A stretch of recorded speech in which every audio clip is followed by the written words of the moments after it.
Orig fach yn Abertawe gan Mererid Morgan.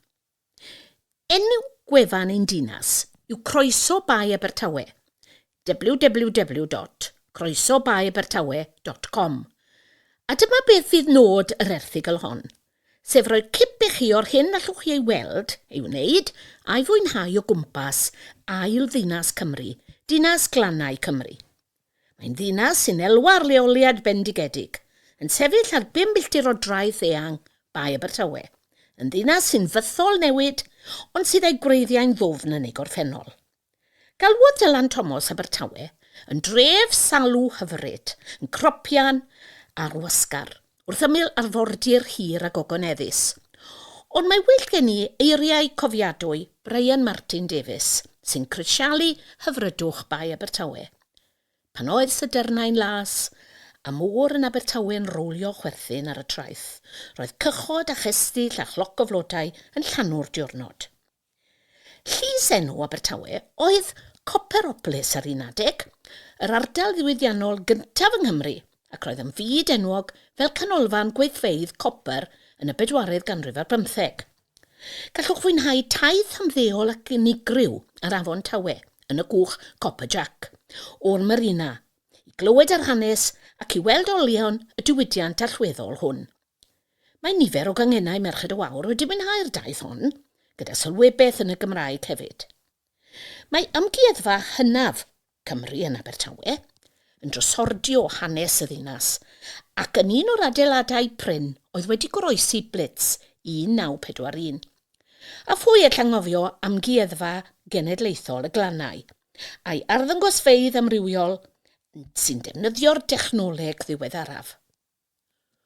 O sôn am arddangosfeydd, beth am fwrw draw i oriel Glyn Vivian, sy'n gartref i'r celfyddydau gweledol yn y ddinas, boed yn ddeunydd o fyd teledu, megis yr arddangosfa ddiweddar yn rhoi golwg tu hwnt i'r llenni o'r cyfresu His Dark Materials gan y BBC a HBO, neu weithiau allweddol gan Barbara Hepworth, Gwen John, Claude Monet, Kerry Richards ac Evan Walters. Mae nifer o galeriau bychain hefyd yn arddangos gwaith artistiaid lleol yn ardal y Mwmbws ac yn y Marina. A beth am adloniant byw? Mae Tŷ Tawe, canolfan Gymraeg o ddinas, yn rhoi llwyfan i rai o brif artistiaid Cymru ac artistiaid tramor. Mae'r Arena newydd agor, sef canolfan adloniant a digwyddiadau aml bwrpas fwyaf newydd de Cymru, sy'n denu artistiaid byd enwog. Mae Pantomain Theatr y Grand yn boblogaidd iawn, ac mae Theatr Taliesin yn darparu ffilmiau mawr ar ei llai adnabyddus. Mae hefyd yn rhoi llwyfan i ddramau Cymraeg a chwmnïau lleol. Allwn ni ddim angofio neuadd gyngerdd y Brangwyn, gyda'i ffaneli ffantasiol lliwgar a grew ei gan Sir Frank Brangwyn yn 30au'r ganrif ddiwethaf. Mae clwb cerdded Cami, mlaen, canghennau'r Rhymbarth Gorllewin Morfanwg, wrth ei bodd ar ddyn Mawrth, yn troedio llwybrau amrywiol y ddinas a chael te a chlonc yn y caffis amrywiol ar hyd y ffordd. Un o'r llwybrau yfrytaf yw'r un o'r Marina i'r pier yn y Mwmbws. Wrth deithio'r hyd y llwybr yma, byddwch yn troedio llwybr y gwasanaeth reilffordd cyntaf a dynwyd gan geffyl yn y byd.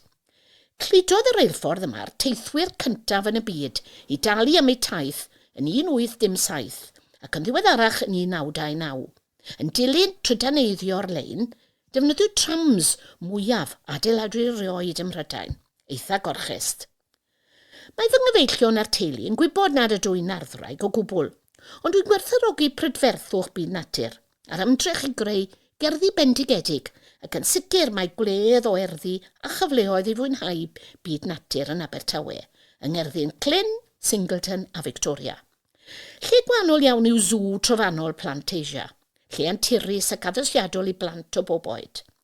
Cyffro arall i blant ac oedolion, fyddai ymweliad â chanolfan LC, a chael cyfle i nofio, chwarae a dringo am oriau diben draw. Gyda'r holl atyniadau'r gweithgareddau, oes gennych chi amser i siopa? Oes, wrth gwrs. Allwch chi gymryd hoi er enghraifft y marchnad Dan Do Abertawe, y fwyaf yng Nghymru, ac enillydd y farchnad Dan Do orau yn 2020, a chanolfan gwerthu cocos, diwydiant sy'n cael ei arwain gan fenywod yn bennaf ers genedlaethau. Ond peidiwch da chi ag anghofio galw draw i siop tŷ tawe, os am lyfr Cymraeg neu anreg fach. Mae llu o atyniadau eraill a chyfoeth o hanes, dwi heb gyfeirio atyn nhw. Ac rwy'n ymddiheuro am hynny, byddai angen cyfrol gyfan o'r Wawr a mwy. Mae cymaint gan y ddinas hon i'w gynnig, ond fy neges yw i chi, dewch i fwynhau'r ddinas, chewch i'ch moch siomi.